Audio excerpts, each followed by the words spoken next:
start the third set. I was down left 30 on my serve.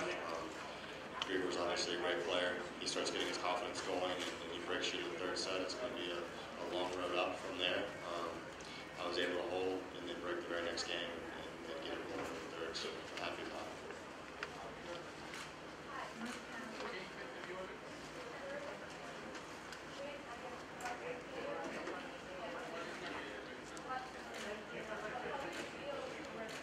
Thanks. Yeah, it definitely feels good.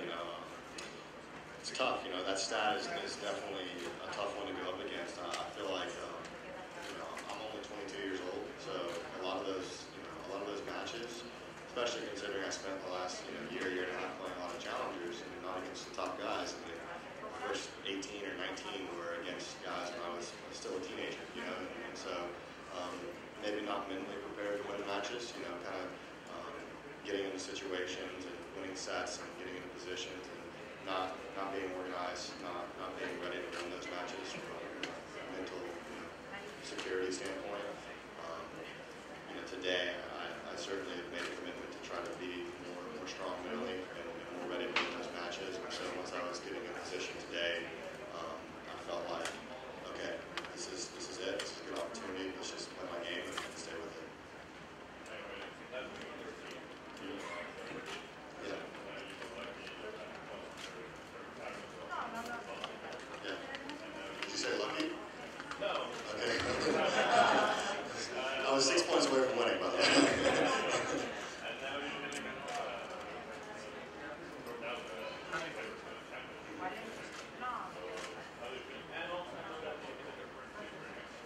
Yes, I did. I picked up my first point in Mexico in Mazatlan. So, that's I grew up in 2008, I believe. So, anyways, yeah, I was sick in Delray Beach.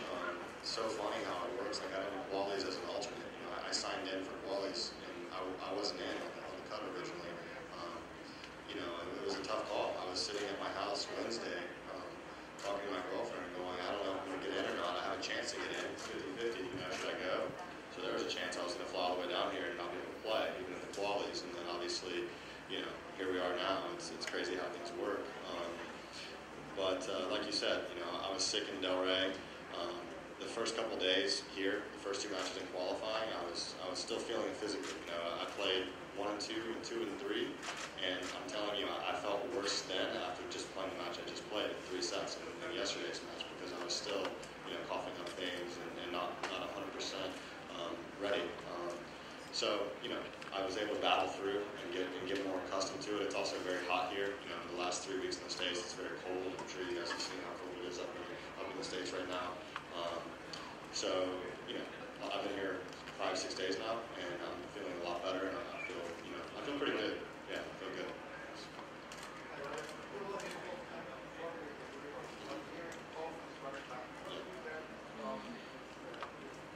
Well, the things I was taking away from that is I felt like in those matches, Wimbledon, I lost the first set in a tiebreaker. U.S. Open, I served for the second set. I was 2 points away from winning the second set. And I didn't feel like I was playing anywhere near my best tennis all of last year. Obviously, my ranking being a reflection of that. I wasn't playing anywhere near my best tennis. So I felt like, going into today, my confidence is way higher. I knew, just from being able to serve well, that I was going to be able to at least be close in the sets. And I felt like my aggression and my confidence in being able to be aggressive was going to give me a chance to win. And it's tough because when you play guys as good as we were, sometimes you can give yourself chances to win, and you don't. That's how it goes.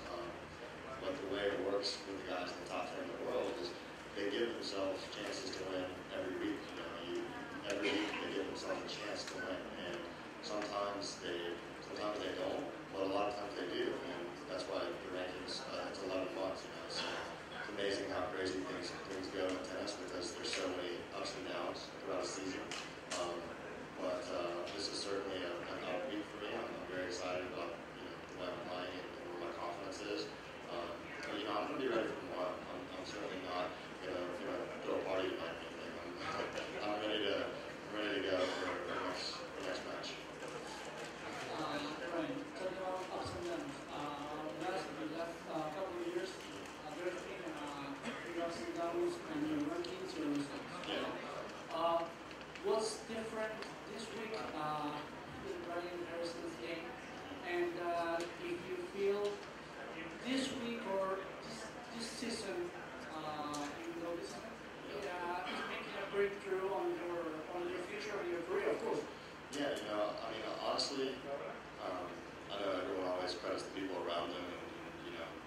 say that because they have to, but I owe so much to the team and my people around me who have helped me, get organized, get the belief back. Starting with my coach, Grant Doyle, who I just started working with again. I was working with him in 2012 whenever I was up and coming and playing well, so I made the commitment to go and get him, get him back. I knew he was the guy I wanted. Andy Roddick has been so helpful to me. I'm living back in Austin, the same hometown where he lives, and he's been out there every day. I mean, even as a retired tennis player, he's hitting with me every day I'm home. He's always helping me, helping me stay organized. Literally, doing everything for no money, for nothing, just because he's a good guy and he's been helping me.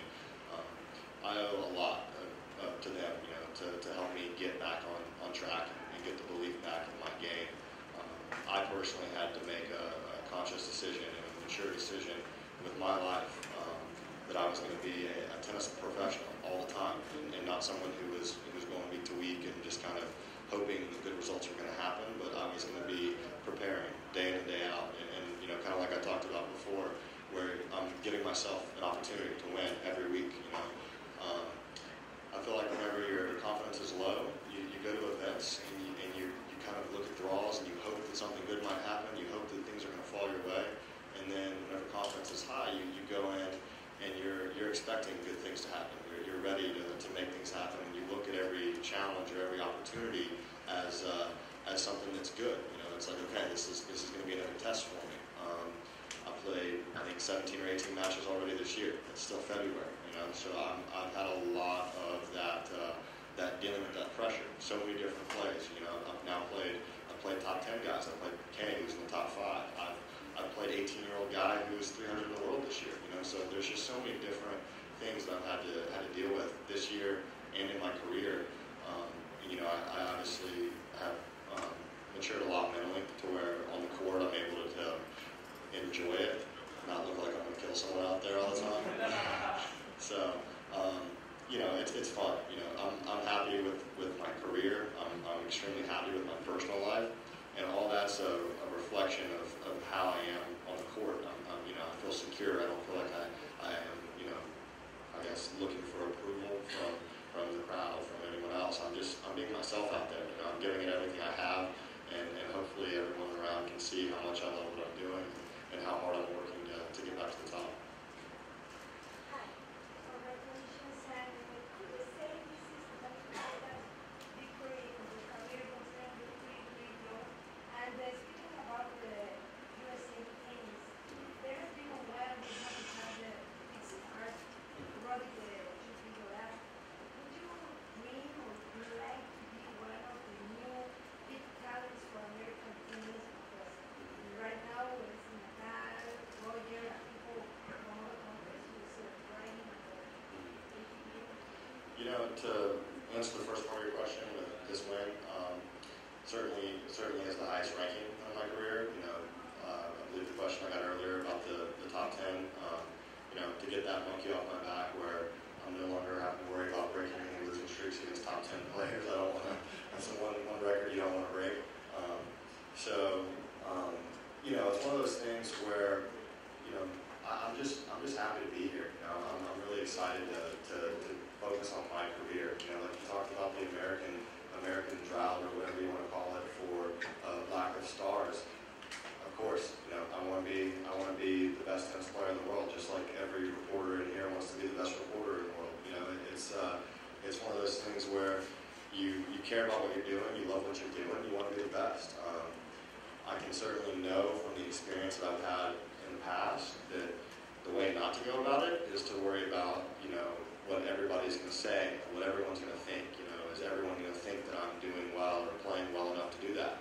That's the quickest way to get in moments to win, and then stop thinking about, what you're doing out there. Because if I'm up a break in the third, and I start thinking about, what's going to be written and what's going to be said, well, I'm no longer playing tennis. I'm now somewhere else with my mind.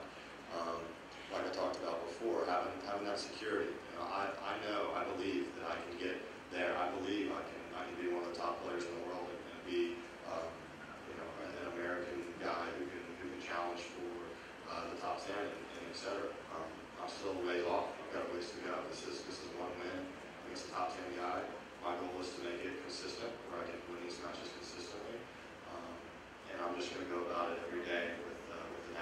that I'm having a lot of fun, loving my career, and enjoying every moment of it, and then working hard. Right. Hi. Can you tell us what was the hardest and the easiest part in this game? The hardest and the what? And the easiest part of the game. Oh, this match particularly? Yes. Oh, the hardest part was probably that first game of the third set when I was down above 30. Like I said, Grigor's a guy when his confidence gets going. Everyone's seen him in the semifinals of Wimbledon and in the later rounds of Grand Slams, because whenever he does start playing well, he's really tough. For anyone, for anybody in the world. And I knew that was going to be a really, really pivotal game, because I didn't want to get behind him in that third set and give him the early break, because I'd already given him the early break in the second set on the first game of my serve, and I didn't want to give him that again. So that was the hardest part. I wouldn't go to say that there was any really easy parts, because there's, tennis is not a sport like soccer or football, if you guys want to call it, or basketball, where there's a clock. You can always lose what you have back. You can always go back and you can come back. It's you can't pass the ball around until the clock runs out. So every opportunity was a new challenge. Holding that game in the first game of the third, that was a challenge. And then to break it, and then after that, I have to focus on holding my serve. And now I'm in a moment where I'm like, okay, this is a good opportunity. I'm up in the third set. How do I want to go about this? And I just try to stay focused on my process, point by point. This is what I'm doing. This is what I'm trying to execute, and I'm going to play my game. I'm sorry, just one more. What did you feel when? What did I feel? When you broke his I don't know. I was happy I won the first set. I was not worried about what he was doing. I certainly understand frustration on the court. It's a very tough sport sometimes, so it happens to everyone. Thank you. Ryan, any adjustments that you need to make for the next round? You're going to continue with the same game plan you have in this tournament? You do things a little differently based off of who you play. I have my weapons. Those weapons aren't going to change. The ability to serve well, dictate with my forehand, transition when I can to get to the net. That's going to be the same. Based off of who I play, I might direct a few more to his forehand side. I might direct a few more to his backhand side. I might mix him with slice a little bit more. There's different sorts of things you can do to set up getting your forehand. You see it at the top of the game where guys like Roger and Grigor, they use the slice very well to then hit forehands to the next wall. So for me, it's how can I play my shots to where I'm going to give myself an opportunity to be ahead of the point. Sometimes I have to play high, sometimes I have to play low, sometimes I have to just play hard and straight. We'll see what opportunity and what challenge awaits in the next round.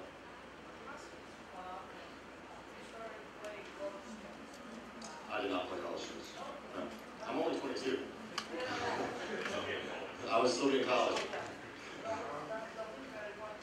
Yeah.